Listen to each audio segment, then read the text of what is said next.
There is no reason physically why a woman couldn't compete at the same level as a man in a video game. However, it's obvious that there are not women esports athletes that can compete at the highest levels right now. Statistically, a great number of women playing video games. The disparity is how many women are visually there in video games media or are presented as gamers. Hi there, I'm Anna Prosser Robinson. Anna Prosser Robinson. Anna Prosser. Anna Prosser Robinson.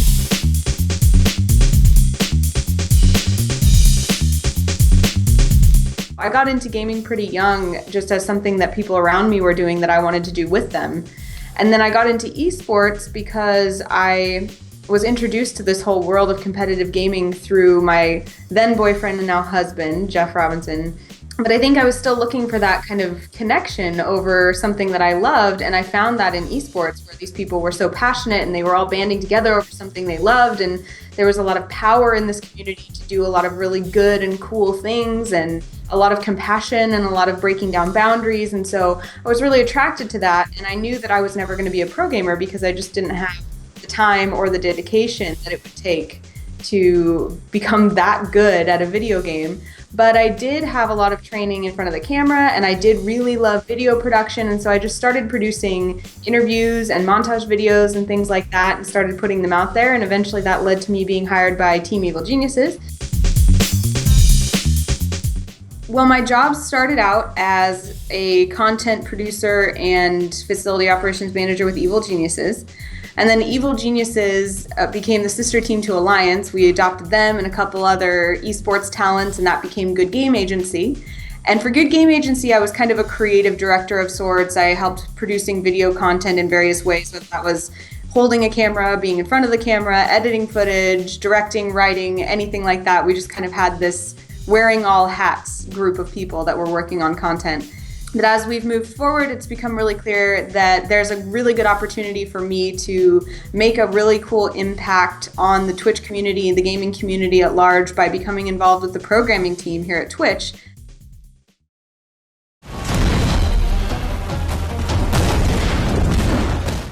Well, when you ask almost any woman streamer on Twitch or esports personality or anything like that, have you been harassed or have you seen evidence of discrimination in Twitch chat or online or anything like that? I think the answer is universally going to be yes. And it's just a matter of how have you dealt with it and what have you done about it and how bad has it been and why did you continue to stream even in the face of that?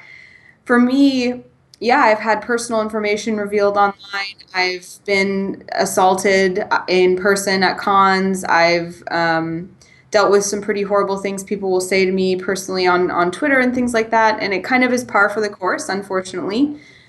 But when I see those things happening, I see it as confirmation that I'm pushing the envelope and that I'm somebody who's holding a torch for maybe a future where that kind of thing will be unacceptable and where it won't be so weird to see a woman's face in esports. There are so many factors that are going to play into making the gaming space more diverse, but the ones that I have personally focused the most on, because I think we can make the most headway with them in terms of bringing more women into the space and letting them be vocal and express themselves, is first and foremost to encourage great role models. And by encourage, I mean provide support for them, provide exposure for them, put them out in the spotlight, so that a woman just coming into the space who's like, oh, what's League of Legends? Let me look that up. And oh, I'm watching it. And are there people like me here? It's really important for that woman to find someone like her there, because if she's here, I can be here. And then, oh, maybe I want to work in the space, or maybe I want to be a pro gamer. Are there any other women doing that? And it's important that you can look at someone and say, okay, if she can do it, I can do it. And it's okay for me to do it. It's not weird for me to want that.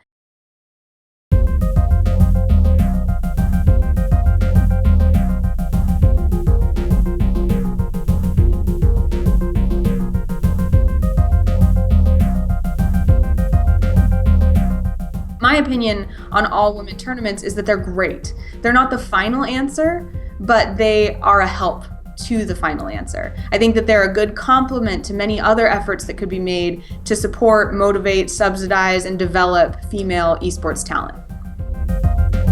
There's been a lot of talk, especially this year, about how we can improve the situation for not only women but other minorities in gaming, which is a very white male dominated space, and how can we make sure that we're thinking about those things and sensitive to those things and making safe online spaces where everyone can participate, because for the most part that's why we all get into gaming, is that we wanted to connect with other people who loved something just as much as we do. And it doesn't matter what kind of person they are or how we define that person. What matters is how we connect with them over something we love.